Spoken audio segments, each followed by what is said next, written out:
Oh, now he's got shit to find. Now we start the show on time, and of course he's gonna go fuck off. Jesus Christ. Hi, welcome to the Canada Guns Show, episode 86. Life, the universe, everything. It's been a while, folks, but we are back. We're not dead. We've just been working. I am your host, the Crover. Who else is here? Say hello. Hello. I've been working. I've been shooting. What is working? Crazy just got back after, I don't know, humping his pillow or something. Hours. He can't defend himself, so we're just going to shit talk him either way. Yeah, something weeb. There you go. Say hi. Ingest a phallus and then defenestrate yourself. What? Well, that was aggressive. I think he's angry at me, and I don't know. Well, actually, I do know why, but that's besides the point. What have you guys been up to? Because it's been like, what, a month and a half? Hooray. I mean, I'm working, which is nice. Working's good. Uh-oh. Who's talking? Me? Somebody. Me? Somebody. You do the thing? I am... No, you go. Is that me? Okay, good. I'm doing some 22 stuff. Pretend sniper with my 22. Or pretend PRS. So I shot a PRS match on Saturday? Saturday. With this rifle with a scope, though. Not no scope. 360 no scope in it. Why fakey Claymore? With the what?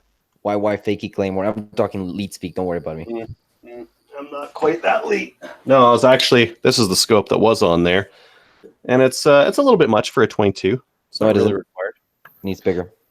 Needs bigger. I'm going a little bit smaller. Now I'm only going to a 16 times mag. Anyways, I shot the CRPS. It's 22 rimfire PRS kind of thing. I thought it was going to be like PRS light. Like guys who want to shoot PRS, but they're like, it costs so much to do that all the time. Let's just shoot 22s instead. And I was wrong. There are guys that are real serious about this. Have you guys ever seen a Voodoo V22? No. That rings a bell, though. It is Rem 700 action, but it's a 22. And the barreled action by itself is $2,500. Fuck that. Just get an Anschutz. Well, no, because your Anschutz won't do an R700 trigger, and it won't do an R700 stock, and it won't do an R700 mag, like the AICS mag. So it's a full facsimile for a PRS rifle. What the Just fuck get an Anschutz. No, that's not the point. The point is might as well just PRS. buy a 223 a Remington 700 and just jury rig something so you can shoot 22 long rifle with it. Yeah, Just maybe, get some inserts so you can just shove it in there. Yeah. No, so like the idea of this is you're shooting there's the V22. Yep. No fucking That's, way. that's US pricing, that 1,300. You will not find it in Canada for that. I mean, you probably could get it for 1,300 in the US, imported, and it'd be cheaper than whatever the hell is importing it already. Maybe. But I mean, anyways, yeah, some of the guys were running those. That looked fancy. And they did fairly well. Like it wasn't like guys just showing up with like sweet gear and like roasting everyone because they had sweet gear. They were actually much better shooters than the rest of us were. The guys in the top 10 were just better. Like it's an entirely different skill set and not one that I've tried very often. And I got to see how it's different. What's the course of fire in a PRS? This for the rimfire one. It's all sorts of different things. Primarily, it's 10 rounds from a position. So like it'll be like a reverse rooftop or prone in long range or through a VTAC or something like that. So it's kind of a mixture of positional shooting, 22 long range. Everything was like at the 100 yards, you were shooting at Coke cans at 150, slightly larger than that. And then out to 250, 300, 350, just with 22 LR. 350 with a 22? Jesus. Uh-huh. So you need a 1 MOA gun? You need a 1 MOA gun. Well, primarily, like the biggest thing actually is your scope. You need something that has proper The- turrets on it, so Oh. you can dial in. Because if you want to go to like 250 with standard velocity ammo, you need to dial in like 40, 45 MOA. So with like a hunting scope where you got the little like coin thing, you got to like rip on that guy. You won't be able to see how many revolutions you've gone, and you won't be able to see what, like, you won't be able to quickly dial it in, right? Either that or you need a scope with a reticle on it that has holdovers at a variety of different positions. With 50 MOA worth of holdovers? I mean, if you had a 1-5, you might get 50 MOA of holdovers. Yeah, Or- but then or- you have a 1-5 at 300 yards, and you know That's fine, because at it 300 is. yards, 300 yards is like at Chaz we shoot ARs out to 400 with red dots, and that's fine. You can do a holdover with a Yeah, red but dot. what's the holdover with a fucking red dot and a 223 rifle? Aim a couple feet above. Probably Or- less than you'd think. Oh, for 400 meters, my holdover is 3 feet. It's Oh, there you go. it's a lot for 400 meters. Now less than that, almost nothing. I mean, it's quite easy to make hits at like 250, even 300 is very easy. Yeah, but if once you think about it, if you're running a dot, that's what 3-4 MOA. That's Mine's 2. at 300 2. yards. 3, 6, 12. Yeah. 24. Plate's So big. that's 2 Plate's feet. big. Plate's It's big. it's a 2 foot aiming up- dot. Yep. Yep. So you literally put the dot on top of whatever you're aiming, and you're good to go, basically. Yeah. So- So fun style of shooting. I think the best thing about this style of shooting is that if you really wanted to, you could just do this in like a farmer's field or something like that. Oh, this ring was loose. And I know that there was water in here. I wonder if there's water inside my scope. Ooh, This is just a cap. That's okay. okay. No worries. So I shot that on Saturday. I had the match director at my place. He flew in from Quebec, and we're talking on the way out there. I'm like, you know what? I've done very little practice. I'm hoping for like middle of the pack, and that's where I landed, is just above middle of the pack. So I'm actually happy with that, because I wasn't expecting to do particularly well, because I don't practice, and I've never shot a PRS match before. This is the first thing that's been even close to PRS. We got like a little bit of wind, and the bullets, we started to see like right around 12 inches of drift at like 200 meters. So like, so you have to like hold off Yep. a couple MOA to make it 22. And actually, a couple weeks before, I was trying to sight in at distance, and the wind shifted, and I was trying to like get a video of me hitting the steel plate. And so I left my phone out there recording the steel plate. The wind shifted, and I shot my phone. So now, I saw the pictures of that. Were you able to get the video of it? no, Oh, because the phone is toast. And it's What did you shoot it with? the 22. What did it do at 300, 200, 300 yards? It pierced the front. It did not get through the back. The back of those Pixel 2s is aluminum, and it didn't get through. So you know what to do, folks. You need to wear armor made out of smartphones at 300 yards if you're getting shot by 22 long rifle. Not gonna get through. Not gonna get through. You good to go? what Yep. what if I use a Pixel 3 though? You're fucked. Oh fuck! It offer like 3 times more protection than the 2, or at least like 50%. Anyways, yeah. So I shot my phone. That was cool. The cool thing, I kind of wanted one of these S10s anyways, because they have 1,000 frames a second mode. Ooh. So for Yeah. recording semi-automatic actions moving, 1,000 frames a second with 720p. See, Oh, you here's mean the you only mean issue you with mean that recording is failures to eject from BCLs? I tried this. It's literally 0.7 seconds of recording time. So you got to time that shit perfectly. Like I was trying to get the flash out of my revolver with my dad recording. It just didn't happen. Was your dad doing the recording? Yes. You should have done the recording. Yep. Because like with 7/10 of a second, I could pop 2 rounds out in that time with most of my rifles. Anyways, yeah. So I mean, I'll get some high speed with that. It's a lot faster than the Pixels, so kind of good. It still kind of hurt, but whatever. On Now Friday, we learned. we learned. Yeah, don't do that. On Friday, I helped instruct a maple seed at Chaz. That was cool. I'm trying to do a bunch of those so we can start doing those in Alberta here without having, because like all the Maple Seed guys are in Ontario and Quebec. So for them, like to do a class out here, they got to either drive across the country or fly out. So I'm trying to get like accredited with them so that we can set those up here without them having to fly all the way across the country. Once you have that set up, let me know, and then I'll get set up and I can run them here. There you go. I really should go and sign up for a Maple Seed match at some point. They're like a really, really decent way of improving your marksmanship skills. Like we did one at Chaz last year, and 2 people, including myself, qualified, and that's it out of an entire class. This year, now keep in mind, most of the people are the same people as last year. This year, over half the class passed. So that act of shooting the one and getting a little bit of time to practice and knowing what to practice for, and then shooting it again, helped so many people improve that much.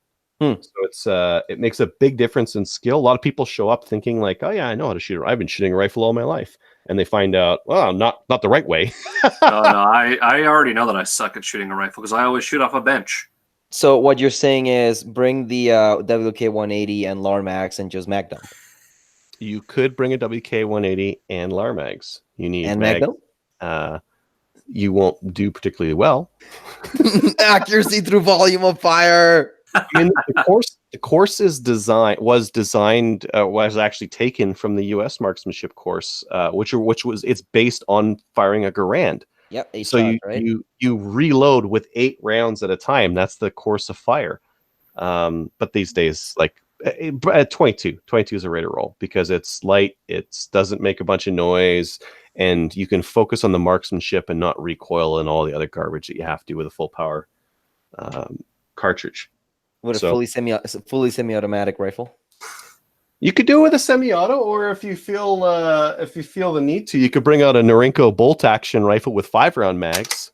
And shit on people. On a little bit of a challenge. Yeah, you can do that. Can I bring my old Kui? Single shot? Yeah. It's gonna be hard. There's time limits on some of the stages. Oh, dang it. Yeah. So what you're saying is he needs to get good. Yeah, get good. Yeah. Even with the bolt action, it's tough to get your shots off in one of the stages is 55 seconds, including time to get settled and get into position to, shoot groups like that from 25 yards, not on a bench, sitting or something like that, right? So it would not be feasible with my Keltec 22. Given how With the much you have right to leave for, ammo. What's the accuracy on that thing at 25? I don't know. I mean, given how much time you have to leave for clearing failures, probably not. It's surprisingly reliable. I can feed it golden bullets, and it has no issue with it. Hey, I mean, the nice thing about 25 meters too is that any crappy ammo will work just fine. There's you probably don't have ammo bad enough for it to matter at 25 yards. Oh no, even with my 597 at 50 yards. Bucket of bullets would like a word with you. No. If you got a good enough 22, like my 597 will shoot bucket of bullets at 50 yards in a 1-inch group. Yeah, but I'm not saying so much the accuracy as much of oh well, there's a jam. Oh well, there's a misfire. Oh well, there's a jam, then a misfire. Oh well, there's a stovepipe. Oh, there's an add battery discharge. Get a gun that's not so picky. No, that's all ammo. No, my 597 is the one gun I have that shoots literally everything except Winchester Wildcat. Well, that's because that's barely qualifying as ammo. It's more like Yeah, that firecrackers. Wildcat's tough. I bought a whole ton of it and I've been slowly picking away at it, but Just give it to the boy. Just give it to the boy. yeah, exactly. That's what I've been doing. Shot some gophers with it. Whatever. I've been doing a bunch of other stuff. I can't even think about it right now. I've been doing a bunch of little mini reviews and kind of thing. I've been seeing those mini reviews and I really dig them. Yeah, it's nice and quick and short and you don't need to do too much. I am going to mount this Covenant scope on my long range 22. Yes, you are. Oh, I'm going to talk about these rings. So I found these rings that they're a 30 millimeter ring that fits on a dovetail base, and you can get these shims for them that let you get you 25 MOA on the rings. So your scope will cant a little bit down and you'll get 30 MOA or 25 MOA off of it. which is nice because then you don't have to do this kind of crap where you've got rings and a base and you're jacking up the base and messing around with it. You can just go straight rings. Simple, nice and simple. So I hope these work. And then I'm going to put the red dot back on the Marlin 795 because I want that as like a bang around point and click kind of a gun. That Marlin, I'm not super happy about the accuracy out of it. That's the other thing. I mean, I was considering shooting it. Is that a takedown? No, it's just a regular Marlin. But for some reason, I'm not getting the accuracy out of this one that I got out of my other Marlin. Maybe what I got to do is sell this one and just buy another one. You should. They're cheap enough. Sell it and buy a 1022. And then 597 max. Yeah, and do that. Or buy a 597. No, no. A couple of those. No, maybe a 1022. I would buy a 1022 or another 795. Maybe another 795 because if the boy's going to shoot, it's got to be light, and that 795 is light. Anyways, I'm going to mount the scope while we chat here, but that's about it. Well, that's not about it for me, but that's all I can remember. It's been a while. I don't want to. Elixir, have you done anything of note? Not anything gun related. But what did you do? I got married. Woo! Yeah. Congratulations. What's his name? It's Steve. Okay. From Canmore. It was Mike. Mike from Canmore. No, if he was it's his married to brother. Mike, he would have more gun talk to talk about. Yeah. Mike from Canmore gets around with guns. Mm-hmm. Yep. Congratulations. What did you do with the $40 I gave you? How generous. I can give him nothing. I think I bought food. Nice. I'm happy for you. Thank you. Now, I hope that you've done something gun related. Yes, I actually have. So I bought like 5,000 rounds of 22 because I ran out of 22. And also because I bought some new mags for my SIG 22 kit. So here is the factory SIG 22 mag. You'll notice the follower has no real accommodation to do a last shot hold open. So I found this dude, GS Designs, who 3D prints SIG 226 22 mags. You can tell looking at this, like I'm not sure if it's going to come through on my camera, but you can tell this is 3D printed. It's very, very obvious. But you'll notice right here, there's the thing to activate the last shot hold open. And Like your hand behind it so the camera focuses on it. it's literally just a little gray tab there, you'll notice. I love when this works. There. Ta-da. Now, it's not the most reliable in general. Actually, I shot these mags. They're not the most reliable thing in the world. And I got like it's federal, like copper jacketed hollow points. It's not shit ammo. It's not the greatest, but it's not shit ammo. And it worked fine in the SIG mags. I don't know. These things are a bit stiff, really. I probably just have to wear them in a lot more. But yeah, because they're 3D printed, though, you can order them with a variety of different colors of mag bodies and followers. So, of course, I ordered one that is pink with a green follower. I love it. These things are about $40. I mean, I've heard people on CGN say that they get decent stuff out of them. I figure, like I said, these are just probably stiff and new and need to be like worked That guy's out. gotta be laughing to the back with his profit margins with those fucking things. Oh yeah, he printing. charges like $40 for them, which is still cheaper than the factory mags. The factory mags like $55. When you order 3 mags, you get a mag loader for them. Or the mag loader is like $3. And let me tell you, if you're ordering these mags, you need the mag loader.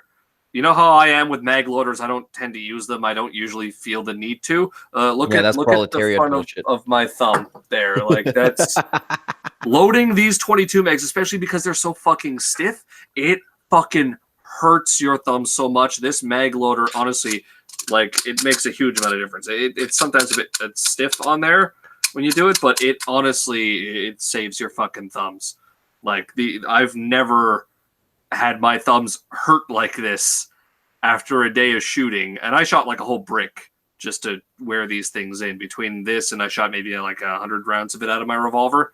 But yeah, you if you're buying these, you will want the mag loader or else you will destroy your fucking thumbs. It hurts. So yeah, I bought 3 mags, so I got the mag loader for free. Otherwise, I wouldn't have bought it. But if you're not gonna buy 3 of these mags, buy the $3 mag loader. Your thumbs will thank you later. Like, even if you're like me and you don't use mag loaders normally, buy the mag loader. You will need it.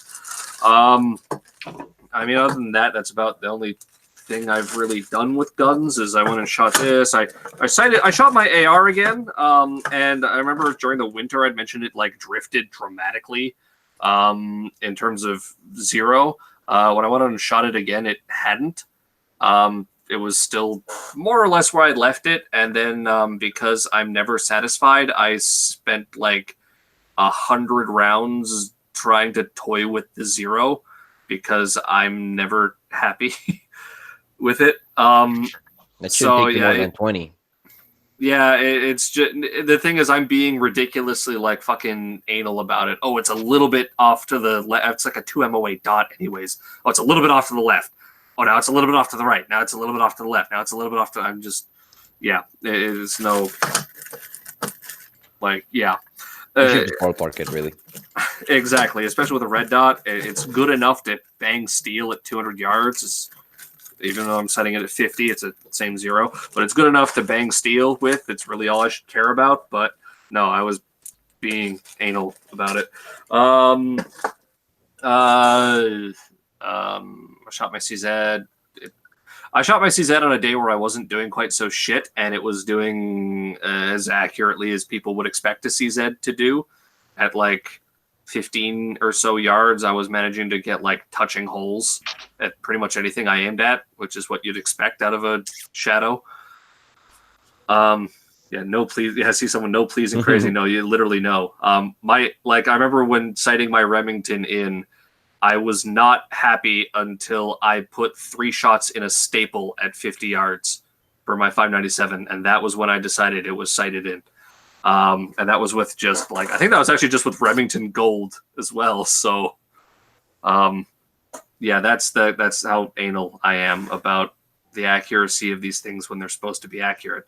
What was I saying? Yeah, I shot the shadow. That's your buddy shadow, right? Well, it's mine now. I paid him for it. Oh, you did? Okay, So, I wasn't yeah, sure. I did pay him for it. It is my shadow now. Anything else? I'm debating what gun to buy next, and I've kind of been like, since I bought the shitload of 22, I was like, those GSG 22 MP40s look kind of cool. And then I heard that the trigger's garbage and the accuracy is also garbage. And so I know that if I'm going to get it and the accuracy is garbage, I'm going to be angry with it not shooting accurately. That sucks. I didn't know that. Yeah, I was watching, I think it was like Calgary Shooting Center or something, or TSC, the Shooting Center. Shooting Edge. Yeah, the Shooting Edge. They had a video on YouTube where they reviewed it, and they're like, yeah, when you go out to like 25 yards, it's like a 3-inch group. And I'm like, oh, God, 3 inches at 25 yards from a fucking 16-inch barrel rifle? Are you kidding me? It's garbage. It's absolute shit. Sorry? So I was just like, I'm not going to spend $600 on the novelty of owning a 22. When they come out with the 9mm version in Canada, I'm buying one. Like 100 fucking, I don't care how inaccurate it is. I'll buy the 9mm, but I'm not going to buy a 22 that's that fucking garbage. So then I got thinking about pistol caliber carbines, and I know that the Ruger is like pretty much the cheapest aside from Keltec, and is much more reliable than Keltec. So I got into looking at like takedown. Yeah, it's a takedown too, which of course that initially gave me concern for accuracy on that, and then I was like watching a couple of reviews of guys who were getting like one review said 2.5 MOA at 100 yards, which is really surprising actually. And then I had other reviewers who were saying anywhere between 1.5 to 2.5 at like 50 yards. So yeah, that adds up. I mean, that's about what you'd expect from a 9mm, though. Realistically, I don't think you're going to get like a sub MOA or even MOA like 9mm carbine, frankly. So looking at that, I'm thinking, it's probably about what you'd expect from that. It's nice that it's got irons too, because like I don't have enough modern guns with irons or enough cheap to shoot guns with irons. So I was kind of thinking maybe I should go and get the PCC, especially since it takes. I'm disappointed that there's like nothing but the Celtic that takes Sig Mags, and that the Celtic that takes Sig Mags doesn't exist here. But I'm kind of accepting that if it's going to have to take Glock mags, then whatever. So cheap too. Yeah, exactly. Like Tenda's got G19 mags for $25 from I think they're P mags, and I mean I'm never likely going to buy a G17 or a G19, so I don't. I mean, at this point, like, them. I mean, the way that things are heading, I mean, those things are going to end up being $500 next gen. What, the Glocks? Yeah, like Glocks are going to be $500 by the time the next gen drops. Like a Gen 3 is going to be $500. No, probably, but I just don't want a Glock. The only thing I'm debating though is like those little the micro Roni, since the micro Roni is only like $250 now, just to get a Glock, stick it in that, and see how it goes. But like that would have to be a G17 probably, because like the G19 is just too small. I shot one and it's too small for me. This crunch is like right up into the trigger guard. It's not comfortable. So buying G19 mags would be useless for a G17, but not vice versa. But Tenda's out of G17 mags except for Glock Factory, which are like $40. So they're like Cabela's should have PMax for Glock 17s. Yeah, but Cabela's is always like way more expensive than everywhere, and I don't feel like driving to Barrie. No? Yes. Cabela's PMax? Yes. I haven't really looked at their PMax, but I just know Cabela's in general is more expensive than everywhere. I want to say that I paid like $25 for mine. I mean, if they've got them for $25, that'd be decent. But it's still just like, when am I next going to make the drive to fucking Barrie for them? Because I don't feel just like fucking it. Like, dude, just order them on the next time that they have fucking free shipping. They're $29. They have them in stock right now. Oh, so it's not so bad. But yeah, I was kind of thinking of that. Get the PCC, since they've got it comes with apparently like one SR9 mag, but the good thing is it has like an insert for the mag well for the SR9 and then another insert for the Glock. Yeah. And what people are expecting is that since it's just an insert, that eventually Ruger will release inserts for other mags. So right when I'll go and amass this collection of Glock mags, they'll probably go and release a mag insert for the SIG, and I will be cursing all this extra money I spent. Then you just buy a Glock. All these extra $60 you'll spend on Glock mags. Have like a mountain of them. Yeah, I have Glock mags and I have no Glocks because I know one day maybe I'll have one. Probably check CGN and they'll probably have a bunch for sale. And guy will be selling like 10 Glock mags for $50 or some shit like that. But yeah, so I've been thinking about that, and then I look at my bank account and how much I spent on my last fucking credit card bill, and going, maybe not.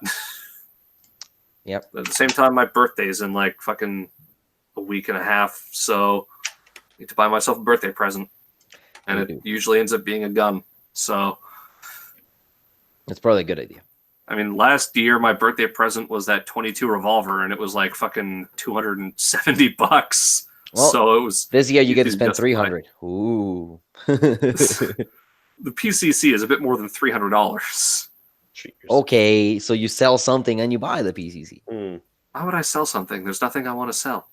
Think about it. There's something that's been sitting in the back that you haven't shot in a while that can go. Yes, and I've already promised it to my buddies who get their license. So they need to pay you now, is what you're saying. I mean, what the fuck am I going to sell a sporterized Enfield for? Like $200? Yeah. I'll pay you $200. Yeah. Dude, have you not seen the mill stock? There are sporterized Enfields there all the fucking time, and it's like 250, 230, 201, blah blah blah blah blah. Just fucking post it, and somebody will buy it. Don't even post it. What do you want for that thing? $200. There you go. Pay for the shipping, and you're good to go, Adriel. $220. I gotta see that. How's the barrel condition on that thing? Barrel condition's fine, but the gun's being refinished. It's like Parkerized the whole way across. Does it look like shit, or does it not look like shit? No, it doesn't look like shit. It was done like, as far as I'm aware, like fully along the whole thing. Okay, I think the dude who bought the bore is Parkerized. The bore is Parker. I think the dude who owned it previously was like some survivalist type, and so he wanted it with like a more durable finish than just black paint, which is, as far as I'm aware, what they put on Enfields. But yeah, it's like Fazzackerly. The thing's a bit of a zombie because it's got a Canadian bolt, a British action. The sight the sight looks like it was removed and like welded in place at some point. So it's probably a different. It's like an Enfield sight, but it's probably not the correct one for this gear of rifle. And the magazine is, I think, Indian, because I remember I had an American mag and I just traded it with Trevor from Slamfire because he had a Savage gun without a Savage mag, and I have a zombie anyway, so I don't care about what mag it has. So Okay, you send me some pictures afterwards. Haha, gun sales. Haha. Do a deal. yeah, so I don't know. I'll have to, Then you can buy a PC9. Yeah. yeah. I also have some rims in my garage I need to sell from a car I haven't owned for a year. I don't want There you go. There's another 100 clams. It's like every gun I look at, if I were to sell it, I'd regret it at some point in the future. So I just don't. Trust me, I sold something that I would say to myself that I would never sell, and I was like, Your dignity? no.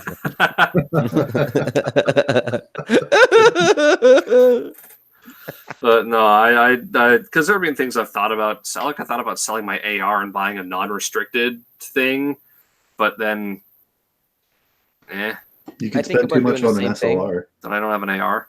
I think about the exact same thing. Then I remember how much money I have dumped into that AR, and nobody's ever gonna want to buy it unless I piece it out. So I'm just like, Take your it's pretty fuck much the same remains. with me. I could also potentially just sell the upper, like it's a Colt Canada upper. I could potentially just sell that and buy like a 7.5 yeah, inch, you got an IUR, don't you? People Yep. will buy that. even if mine rattles a little bit. Just don't tell them that. They'll figure it out and then leave bad whatever the fuck on CGN. People are anal like that. But yeah, I don't know. I'll have to think about that because I still also wanted to pay my car off after a year of owning it. You should. That's always Yeah. a good thing to do. And if I buy the PCC, I kind of don't have the money to do that. So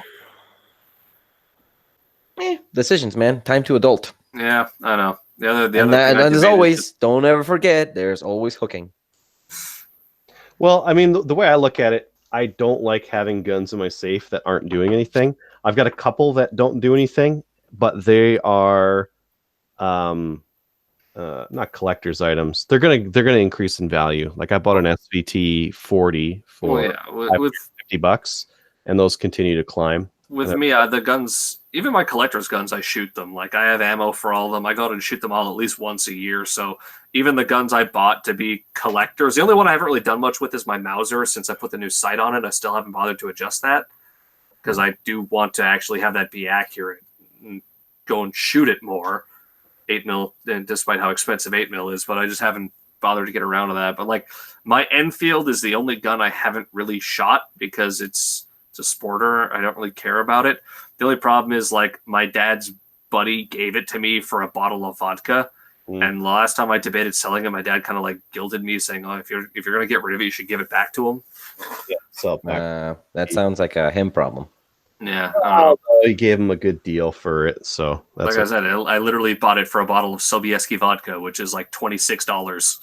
yeah. No, I would honor your dad's wishes on that one because he might get you into other cheap rifles too, right? Yeah, well, But he won't if you do the punk kid thing and his buddy sells you a gun for cheap and you go turn around and sell it and spend it on your rice rocket. I assume it's a rice rocket. I have no idea. It's a rise rocket. Okay, good. I don't know. I don't own a rice rocket. It's not my style of bike. No, you just own something that. No, never mind. Not gonna go there. I guess I need to talk about what I've been up to. Is that it, by the way, Crazy? Yeah, it's pretty much it. Okay. I went shooting again for like the first time in like 6 months. I think it's been since this December that I went shooting, and then I went and I shot in April, so that was like five months. It was fun. I got to try out some stuff that I hadn't tried out before because I had quite literally Bubba fucked the shit out of the WK-180 that I have, and I hadn't shot it. I swapped the handguard and I put that fake can on it, and funny enough, it shifted the zero 6 inches up and 6 inches right.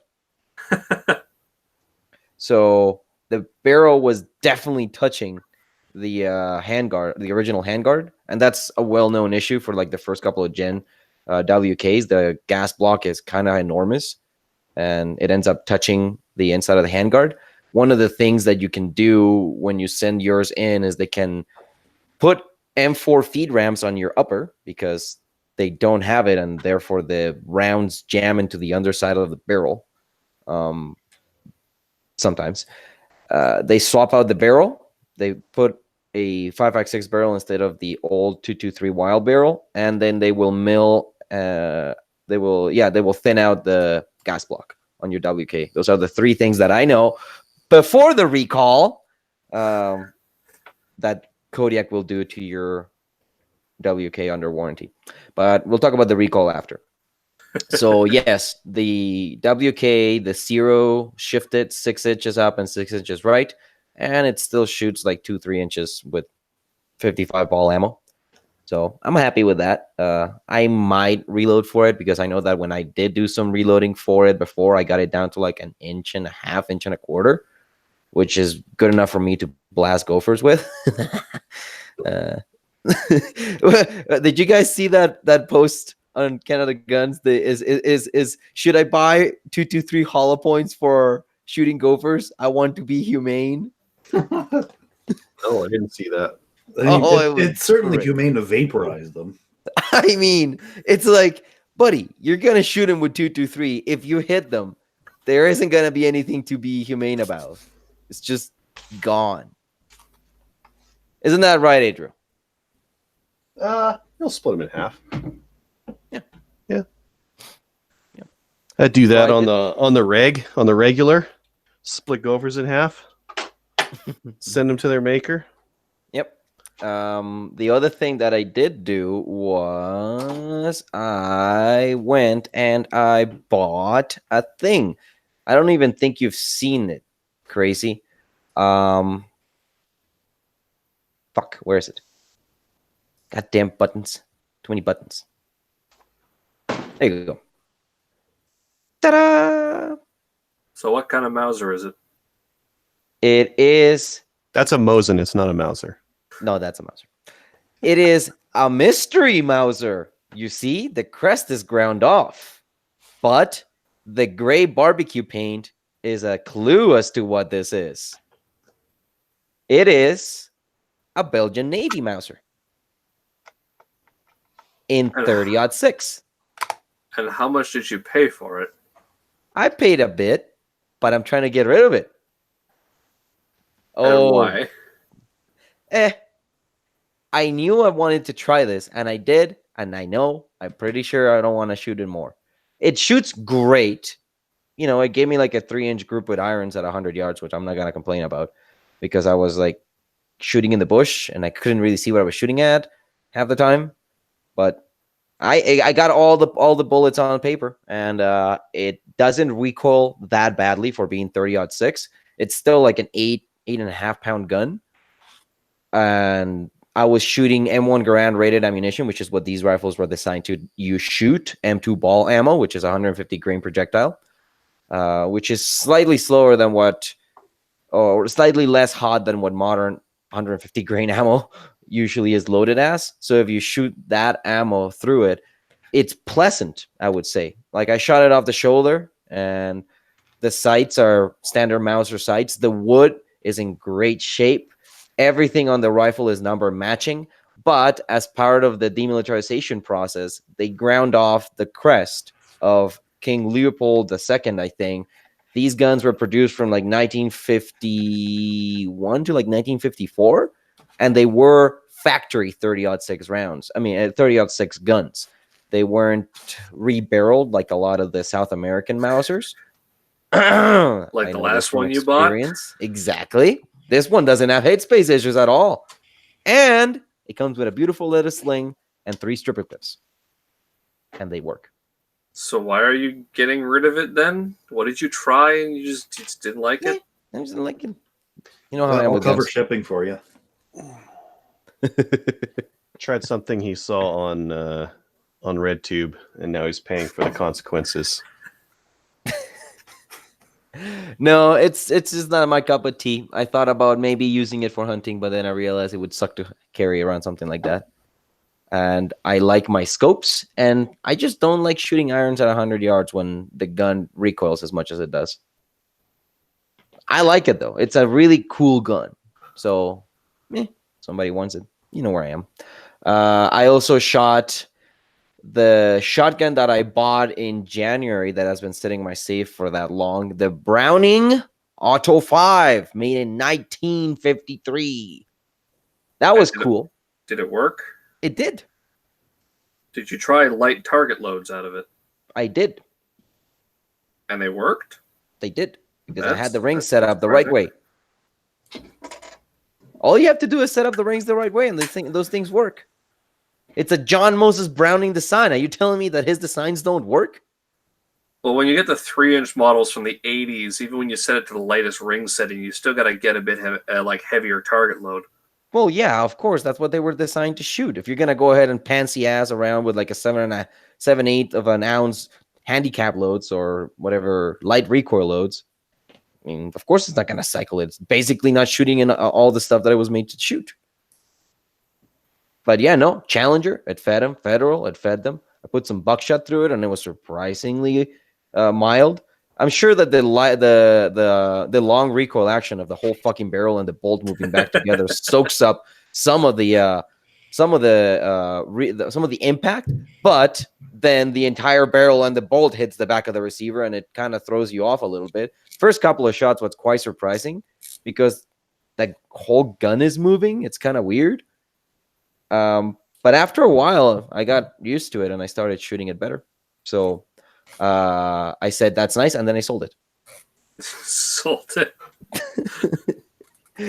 I made sure it worked, and I advertised it as, this gun is in rough shape, but it works. And a guy's like, yeah, man, I've been trying to collect all the Browning designs, and this was one of the ones that I was missing. It's like, well, this one works. It's sure not a collectible, but it works. Yeah.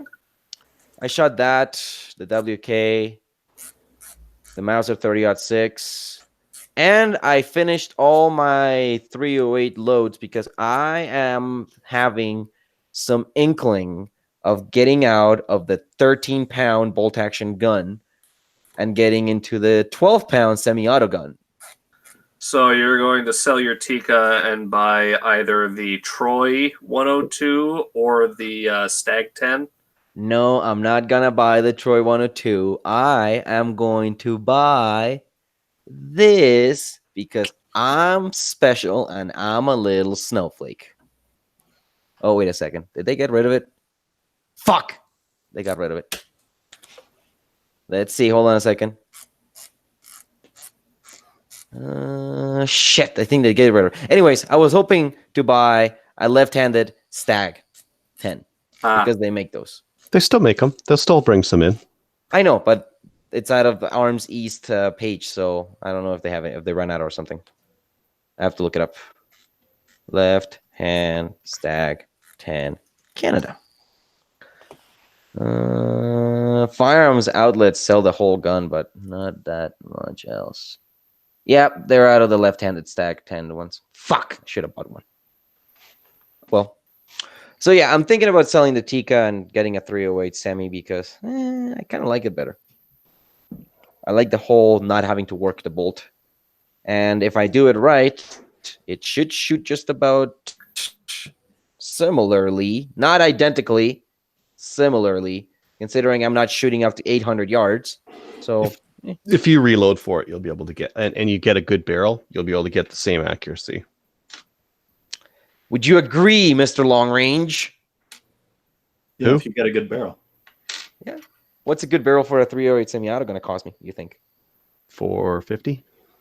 Yeah, probably. That's not bad. You could definitely stomach that. But that's an excellent segue into is a 479. 479 specifically. One second. Oh. One second. Bring it up. Get out of the way. There you go. That's right there. Would you look at that? 19-inch match. Are you going to how heavy is it? What there's multiple profile options. Mm-hmm. You get the standard or DMR. 3 pounds, 3.7 pounds. Do you want heavy or lightweight or? See, that's the thing. I'm probably not gonna shoot that enough that I'm gonna go ahead and try to get it to be like super DMR-ish. So I think a lighter weight might be better, especially when there's like almost a full pound difference between the two barrels. Yep. Yeah. Oh, look at that thickness. Oh, thick. Yeah, I don't think it's necessary. IBI barrels are good, so I would go with the thinner one, unless you're gonna like pound out rounds and expect it to just be accurate and deal with the heat. No. Woo! That was cool. But yeah, that's potentially what I'm considering. I mean, at the end of the day, it would be basically the same amount. Like the upper and lower is $1,000 with the bolt lower parts kit and the charging handle. So I would need a barrel, a handguard, and an ass, and then put whatever glass I wanted. And that comes out to be about the same cost as what the rifle is already. The Tika is the barreled action in the chassis with all the shit that I have for it. So if I can part that or sell it as a package, I will. That Tika is in an MDT chassis. It's got an MDT stock. It's got a Hogue grip. Comes with like 4 or 5 mags. It's a heavy barrel, 308 left-hand action. You're gonna have to like make up some money so you can buy some more 3-gun stuff so you can shoot 3-gun. That's really the goal here. See, I don't know about the Stag 10. I have all this stuff. I have the pistol and I have the rifle for it, but I don't have a shotgun for it. Yeah, I don't. Well, you don't buy from Tenda, but Tenda's got a whole bunch of really cheap fucking Turkish semi-autos right now. And there'll be a cold day in hell if I ever buy from those pricks again. So. And I don't know about the Turkish semi-autos. That's dicey. I would buy the inertial one that they've got right now. But the knockoff. What, like the fucking, not the Browning? What the hell is it? Oh, the Benelli clones? The Benelli M4 clone, I would not. The Benelli M2 inertial, no problem. Because the Benelli M4 clone is like $900 and it's a clone. It's still a fucking clone. It's a Turk clone. Like at least the other inertial one's like at $350 starting or something like that. That's cheap. Yeah. And if it runs, fantastic. But for $900 for the M4 clone? If somebody were to completely and utterly bubble fuck the fuck out of one of those things, I might consider buying it for 3-gun. Yeah. I mean, you could be the one to do the bubba fucking. Look, I may have access to a garage now. I don't feel like buying a grinder. I could bring my grinder over to your house. Oh boy. I think this episode just took a different tone. Well, it's not grinder. I'm talking about grinder here. Come on. I'm talking about grinding. It's not nearly the same. Two guys grinding together in a garage has nothing to do with whatever you're talking about. That's what you think. Yeah, the Tika is going, but I'm basically priced it out so that if somebody doesn't pay me what I want, nobody's gonna want to. Like, I've had like one inquiry of it. It was like, "Where was the length of the barrel?" Like 25, 26 inches or something like that. And then I never heard back from the guy. So whatever.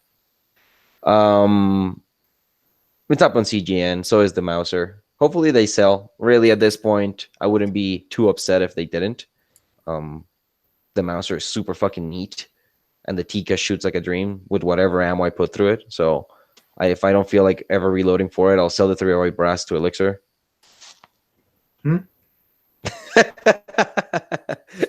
It's twice shot Lapua brass, right up your alley. Okay. Yep. What else? Oh, I signed up for Buffalo Target Shooters Association here in Calgary. According to Adriel, it's the least fuddy of the fuddy ranges around Calgary. So it's a good range. Yeah. Hopefully they give me my member number anytime soon so I can sign up for an orientation and actually go shoot. I drove by the place on my way to Canmore for my sister's wedding, and it's like a half an hour from my place. Like, from where I live, it's like boom, Stony, boom, the highway, and I'm there in like 30 minutes flat. So if I get into that range, I'm going to be like super stoked to do it. They have like a 200-meter rifle range and a couple of pistol bays. And I don't know if they have a trap range, but I wish they did, because I haven't shot trap in a while. And I love to shoot trap. That's something you haven't done much of. Have you, Adriel?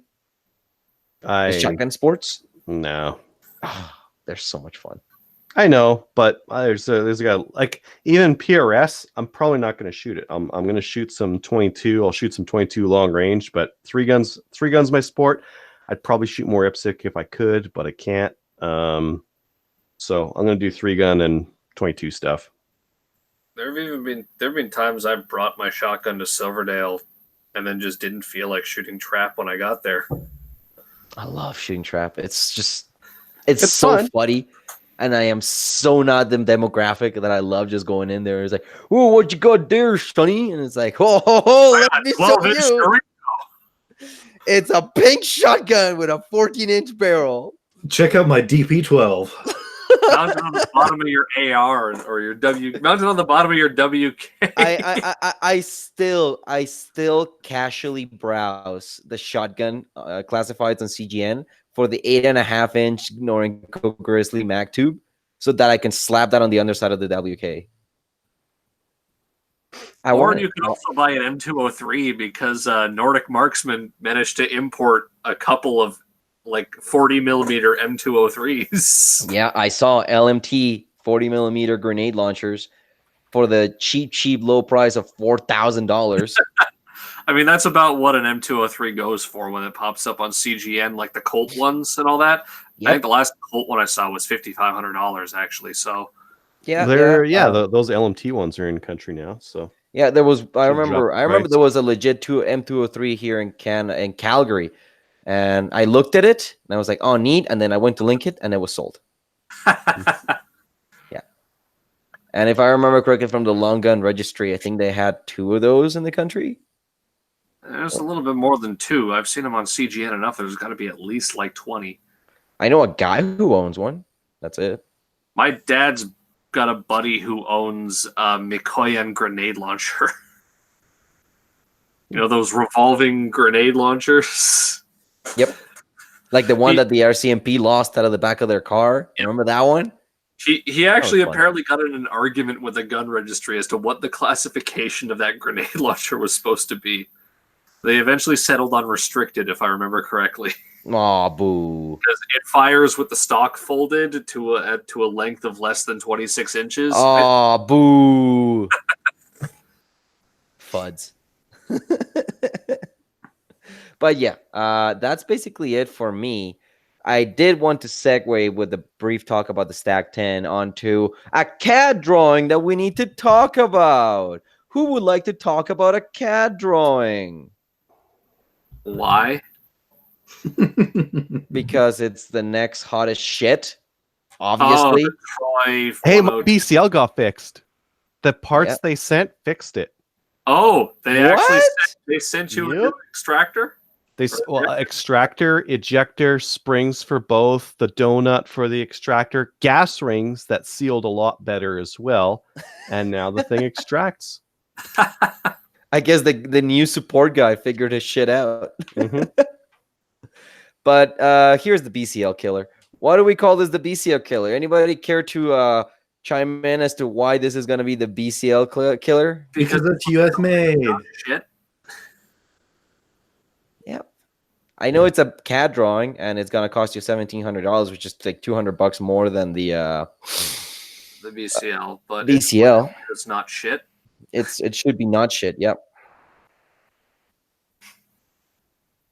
So what's the deal with this rifle? Before the AR-10, before the AR-15, there was the AR-102. And not before the AR-10. I think after the AR-10. Was it before or after? No, the AR-10, the original AR-10 was the first thing, and then the AR-102 was kind of lineage from it, developed by a Dutch company. And then after Stoner invented the AR-15, he realized it was just a better design than the original AR-10, so he just scaled the AR-15 up to 308, and that became the new AR-10. So what the 102 is it's a lineage of the original AR-10 design that was improved upon in, the Netherlands, I think. Belgium? I don't know. I'm pretty sure it was the Netherlands. Netherlands? It was. I didn't know that they had rifles there. I thought they just had clogs there. dams or something. Cluck, cluck, cluck, cluck, cluck, cluck, cluck. Clogs and windmills. Clogs and windmills. There was, as far as I know, there's one other AR-10 variant that was restricted, and the 102 was non-restricted. And there's another variant that was restricted that was made by another. I don't remember where fucked around with it, but it wasn't in America.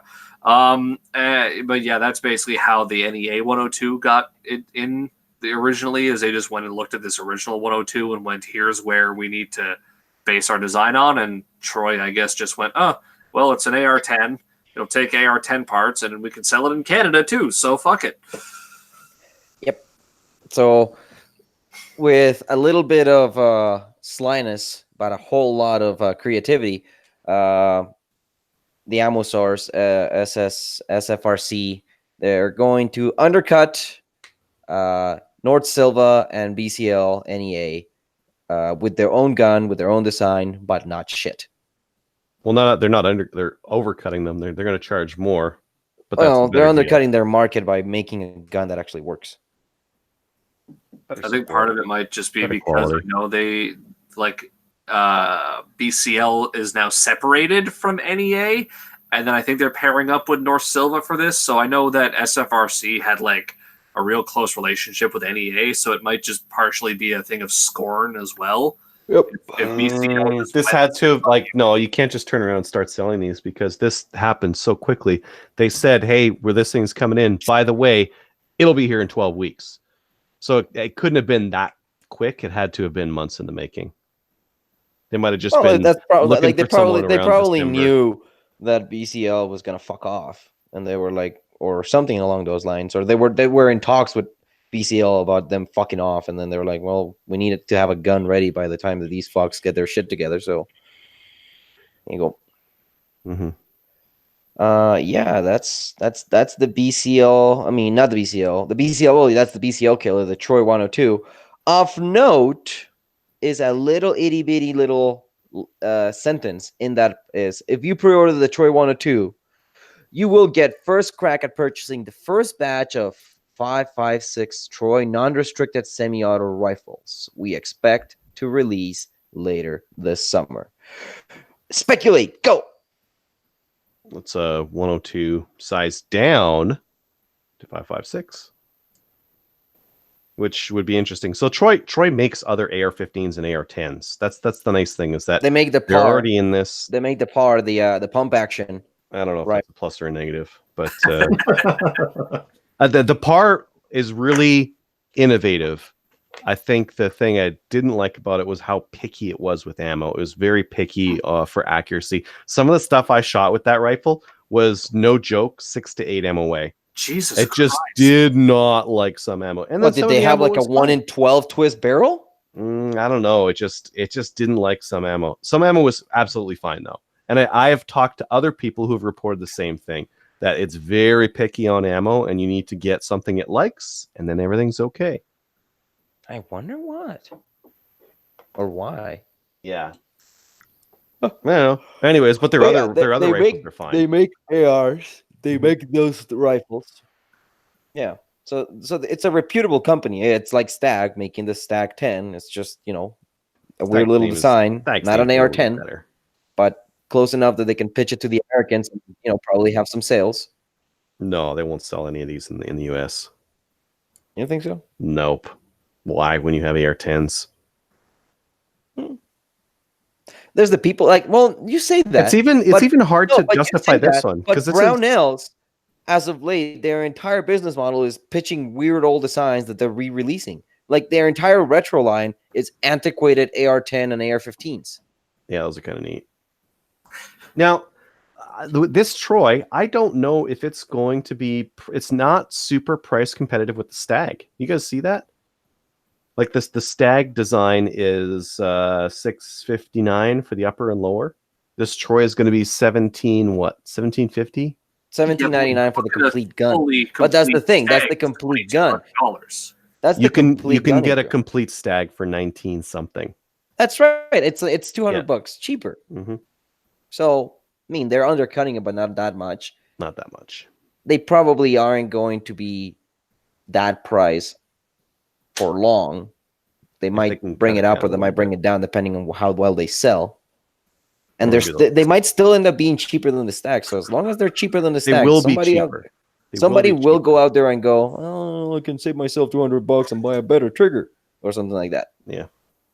Get a BCL. Oh, speaking about triggers, the trigger pack that I have in my WK keeps shifting because the C-clip that holds the bolt hold open rubs in a corner of the cassette and it torques it a little bit funny and it causes the hammer to shift enough that it gives me light primer strikes. So I had to shave off like a corner of the cassette because I can't really shave the C-clip without compromising its integrity. Did you update your video? No. I keep sending people to your video being like, this is the one you need to watch. And now you're making updates, making changes, and you're not updating people. I will make an update. I guess I'll put like a 30-second clip of what I had to do or something. What, like, can you do that? You can put an end screen on that video and saying, hey, there's another update, and then link to the other video. Okay, I'll do that.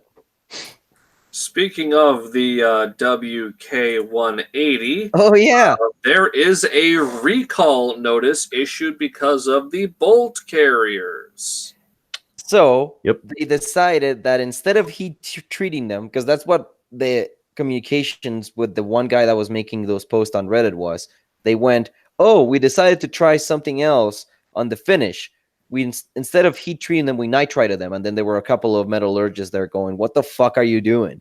Because that basically just changes the surface of it. It doesn't change the hardness, so you still end up with brittle metal because it hasn't been hardened. It just has a nice finish, so it's corrosion resistant.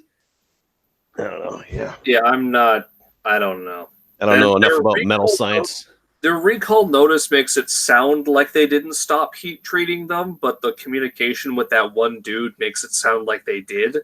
So who knows? But either way, they've issued a recall because like it was what, cracking around where the guide rods are in the back there. One or the other side of the guide rocks in the channels, the guide rod channels on the top back side of the bolt carrier. Let me clarify something. It's not a recall on the rifle. The recall is on the bolt carrier, not even the bolt, although I have a funny story about that. Yeah, the bolt carrier at the rear was kind of like just falling apart around those channels where the bolt carrier, where the guide springs and the guide rods insert into the bolt carrier. They were really good about it with the guy, and they replaced him with him right away. And it wasn't even like a couple of days later than they issued that notice about the recall. They issued the number of instances they've found of this. Wasn't it like 4 12? or 12? No, it was like 12, something like that. Was it really 12? I thought it was like less than 10, and they issued the recall. Well, they may have cranked out who knows how many rifles, because there's a serial number range that ranges from like December 2018 up until like the 30th of April this year. Yeah. So that's like a good 4 or 5 months worth of production that who knows how many guns they shipped out. December 21st to April 30th. Wow. Yep. So that's a range. Everyone who's pre-ordered a WK should probably be checking this. Yeah, luckily mine I bought well before that, so it was produced well before that. However, it's one of the original ones with the 223 Wild Barrel, so it doesn't have the M4 feed ramps, and it's got a ginormous gas block, but mine runs still, unlike my buddies. So if you remember way back, my buddy's rifle bricked itself because its gas piston shattered in two. Then he went and sent it back to Kodiak. They replaced the barrel, gave him M4 feed ramps, gave him a new gas rod, and then he went and he shot it, and then the bolt locking lug sheared off. Yep. Send it in, get a new one. Yeah, I think he's I think he did. I was gonna ask him, but I can't remember if he did mention. He said he was in talks with Kodiak about it. He sent an email about it. But yeah, I have a hilarious little picture of he was trying to shoot it, And they're like, what the fuck? Why isn't this moving? It stopped shooting and it was like half into battery. And then we mortar it and the bolt flew open after we removed the mag. And we saw that there was still a lug in the channel of the chamber of the barrel. It was just a chunk of a locking lug still stuck in there. And so It's for good yeah, luck. It's got like what, 7 lugs? It's got lots. Yeah. That's your reliability. Just need lots of lugs, right? Yeah, but got like 4 or 5 more to break. And it's hilarious. He's the one that has like really been faithful to this gun, even though the fact that it's bricked itself on him twice already. How many rounds is he running through it? I don't think he's broken 2,000 rounds through it yet. I got that. It's not even that. It's less than 2,000 rounds through the receiver and the bolt because the barrel is new and the barrel probably has seen under 1,000 rounds. So he shot 1,000 rounds with the original barrel, 1,000 rounds through the new barrel, and I'm probably overestimating how many he shot through it. It's probably like 600 and 600 or something like that. That's what I think he told me beforehand. So the bolt carrier hasn't shattered, at least. Yeah, I'll keep sending it back. Yeah. So on the WK, it says that they added nitriding to the heat treatment process, but it made the bolt carriers become brittle and breaking near the rear guide rods. And then something about the magnetic bolt handle or something. Oh yeah, I have one of those. Apparently it chews the inside of the receiver or something like that. Yeah, it wobbles or something like that, and so they've added a new one that's like screwed in instead. Mine has no magnet or nothing. It just wobbles in there, and it does not chew up the inside of the receiver as bad as some of these guys are seeing. Yeah, that's so weird. Mine, I haven't noticed that. They might be doing another one for. Yeah, you can ask for it to be threaded in. If you send your carrier in. How do they keep it in place if it's just threaded in place with force? Just tighten it. Magic. Like that. Yeah. Just heave on it every once in a while. Put some red Loctite on it. Maybe. Well, no, then you can't disassemble your fucking gun. Yeah. That's a problem it's for piston driven. Who cares? It's piston. It'll be clean. It'll be fine. Until the piston breaks. or the locking lug shatters. Then it's like an iPhone. You just send the whole thing in. Doesn't work anymore. Send it back. No user replaceable parts. I really hope that rifle continues to perform and my buddy's stops dying. Because if mine keeps working and his keeps breaking and mine's an earlier than his, that's just kind of funky. You could sell yours to him for a premium. I could. Although he is strongly debating selling his WK when he gets it back from Kodiak and just buying a modern Sporter set. Modern Sporter's nice. It's too Boku for me. The disconnect between the upper and lower makes sense, and on the SLR it does not. Nope. Like on the Modern Sporter, I got one downstairs. You just poke a button and it comes out, and then boop, it just disconnects it. Yeah, the fucking what do they call it? The acorn nut in the SLR. That thing makes no sense. I mean, it's tight, but it's like, why? Is it AR? Shouldn't be tight there. It doesn't matter. Do we have anything else to cover? I mean, top post of the week just seems to be a bunch of shit posts. Yeah, that's. Well, I mean, it would be top post for the month at this point. Yeah. The NFA and the CCFR dispute. Yep. Fucking Christ. So, I guess they just have nothing better to do than bicker between each other. It's not like they're a special interest group that should be lobbying for the interest of the special interest group. No, instead they're just gonna fight over logo and copyright. The NFA is bitter about the CCFR even existing because like they started off like Rod used to be a member of the NFA and he tried running for president of it once. And then I guess he didn't like where the direction of the NFA was going, which is not surprising because most people didn't. And so he started the CCFR. And then Sheldon Clare thought the CCFR are a bunch of dirty traitors or something. I don't fucking know. Here, how about some levity? This is the one shitpost that made me audibly chuckle. My face when I almost sold my anti-gun friend at the range, and then the RSO explained his shotgun is for finish people off.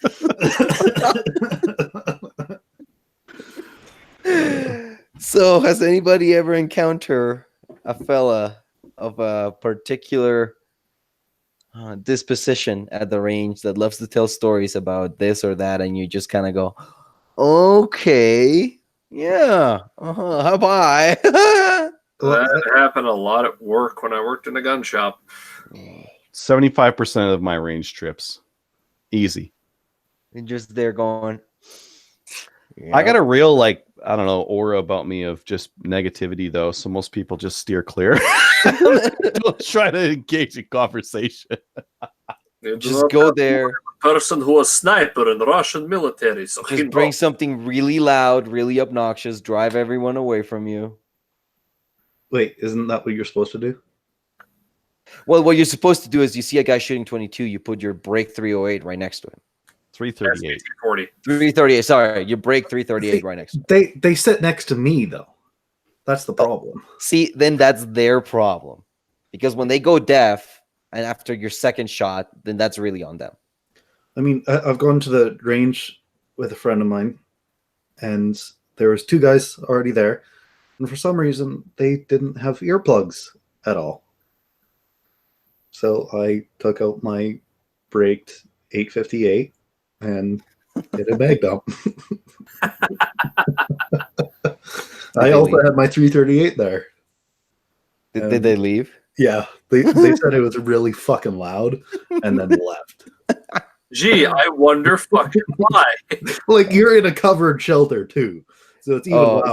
See, that's when I bring out Tinkerfuck, because there is nothing like 5.56 through 10.5 inches of braked AR to drive people away. Yes, there is 5.56 through 7.5 inches of braked AR. Well, that barely counts as a gun at that point. That's just a noise-making device. It's for sending angry bees downrange really loudly. Really angry, loud bees. Because that's one of my favorite like graphs that I ever saw. Yes, I have favorite graphs. Fuck off. It was like the energy and velocity versus barrel length of 5.56. Yeah, and like at 20 inches of barrel as it was intended, that thing is just coasting through the air. And as soon as you start lopping inches off, it gets worse and worse. Like the sweet point where you're still getting kind of okay performance is like 16, 14 inches. And anything below that is you're getting diminishing results real fast. Well, I mean, the M4 carbine is a 14.5-inch barrel. Yeah, and that's like the minimum length before that really starts to like impact severely the performance of 223, 5.56. Like the 10.5, it's like I remember I chronoed my shit. It's like not even breaking like 2,600, I think. I want a 7.5 just because it's obnoxious and stupid. I completely acknowledge that it's absolute garbage for performance. I don't care. Yeah. But yeah, Still gonna hurt. At the range, both of the last times I've been to the range, the RSO has been doing one of these, like in Ontario, you pretty much have to do a like probationary shoots at almost every range you're a part of. That's just the range thing, though, right? Like I've heard of those, but that's just like your ranges are weird now. Yeah. Originally, it was a CFO thing. Now it's not. But your ranges are just stuck in bureaucracy. Yeah, ranges charge extra money for the safety course for handguns, and they've gotten so used to doing this, they just keep doing it, and it's fucking annoying. But either way, there was some dude who there both times I've been to the range this has happened. The RSO brings out the gun, and he says, "Okay, take the gun out, prove it safe, whatever." The guy takes it out, does whatever, and puts it down on the table. Action closed. The RSO gave him, both of these guys, 3 chances to correct it. It says, "Okay, no, that's not right. Go and do whatever," and fucked it up. The first time I was there, the guy tries arguing with the RSO about why the gun is safe. And that, no, you're wrong. The gun's perfectly safe. I know the gun's safe. The gun's safe. And he calls me over because I was the next closest. He says, hey, go over here. Is this gun safe? And I say, I can't tell. The action's closed. He's like, exactly. And he goes, tells the guy, like, look, you can't just be leaving this here. The action closed. The guy's still arguing with him. And the RSO eventually sends him off and says, leave. Come back some other point. You failed today. Come back some other time to try again. And with the guy who's arguing, he'll probably continue to be a fucking belligerent idiot. I was there last weekend, and another guy does the same thing. And, like, the guy who was next to him deliberately opened the actions of his guns and put them closer to the guy so he could see it as a hint. Nope, still fucking doesn't get it. Still action closed on the table. At least this guy with the RSO said, you have to open the action. The guy was just, you fail, you have to leave the action open. I gave you 3 chances. The guy was like, oh, sorry. And then just left. He didn't argue. He acknowledged that the RSO told him, you're fucking stupid. You should have learned this in your PAL course. The RSO asked him, when did you take your PAL course? You should have learned this in the course. And the guy just like, yes, right, sorry, and left. So do they charge money for this? And do they tell them to make sure to do that? They charge for the ammo. They don't charge for the probationary shoot, but you have to buy ammo at the store for it. Yeah, because you can't shoot your own ammo. As for that, it's common fucking sense. When you're leaving the gun on the table, action opens so that when the RSO walks by, he can see that it's clear. I'm pretty sure they cover this in the handgun safety. No, that's not. It's covered in the license thing, and they cover. I'm 90% sure they do it. It's covered in entering the range. If your range is anything like any other ranges I've ever been to, there's a great big fucking sign right before you go to fire that's got everything you got to do on it. Yeah. And right there, it's like it usually is like during ceasefire, actions open, shooters behind the bench or something like that. Don't touch the guns or whatever. Yeah, it's common fucking sense for you to be doing this. So the fact that the RSO shouldn't need to tell him this, he has been told this before. So the fact that he's fucking it up like this means that he's an idiot. It's well, no, not necessarily. It's common. It's common sense for us, and you've been tested on it, but it's not a drilled in practice for those guys. It's not like a thing where it's like, hey, how many ceasefires have you been through? Hundreds? This guy's been through none. He did it once for an RPAL guy, and then a bunch of stuff happened in his life, and now he's at the range, and he does the thing, and the guy says that's not right, and he doesn't know why. Unless they teach him. At the start of it, they're like, okay, during ceasefire, make sure you do this and this and this, and then he goes for the practical and they fuck it up. I'm like 99% sure that during the like safety course portion of this, the handgun safety course, they cover all of that. In which case it's, you have to fail them and then they come back again. That's what he did. He failed him. He gave him 3 chances to say this is not right, get the gun out and make it safe, and he doesn't do it. Despite being on display things across from him showing him what he's supposed to do properly, the RSO is not going to outright tell him until he fails him for fucking it up and says, you have to leave the action open so we can see that the gun's empty. Otherwise, we don't know that this is a safe gun. And then tells him, come back some other time. So hopefully they don't make the same stupid mistake in the future. They will. They will, and then they will get the RSO that doesn't tell them to leave. I mean, that yells them, get the fuck out. Or the other shooters, hey, open your fucking action. And peer pressure works too. The guy that was upset with himself basically is going to understand for next time. Yeah. The guy who was arguing will not. Right. But there have been times even because I belong to a couple of clubs, one club you just kind of like, if you're shooting rifle, you just leave it on the ground because there's no place to put it. But then at Silverdale, you're supposed to action open mag out, put it on the rack. And I know also too, when I shoot like pistols, I sometimes get used to doing that because you just pistol, leave it on the table, whatever. So there have been times even when I've been on the rifle range, I just, forget. I have the action open mag out and it's on the table. And someone goes, hey, rack it. Oh, right. Sorry, my bad. Isn't it funny that you have to rack your rifle, but the pistol's fine to leave there because you can't rack a pistol. So it's like, no, pistol, leave it on the table, action open, but that rifle rack, put it over there. That's the safe area for the rifle. I remember That's just they weird. tried to get me to open the mag plate on my K98 until eventually we couldn't figure it out in like the span of 10 seconds. So they said, oh, never mind. No, the range that I was at in Victoria, it was you can leave the guns on the table, actions open, and if you have a chamber flag, put a chamber flag on it. If you want to, you can bring them to the back table and to the back rack and put them on the back rack. But you had the option of leaving them on the table if the action was open, and if you had a chamber flag, it wasn't encouraged for you to use it.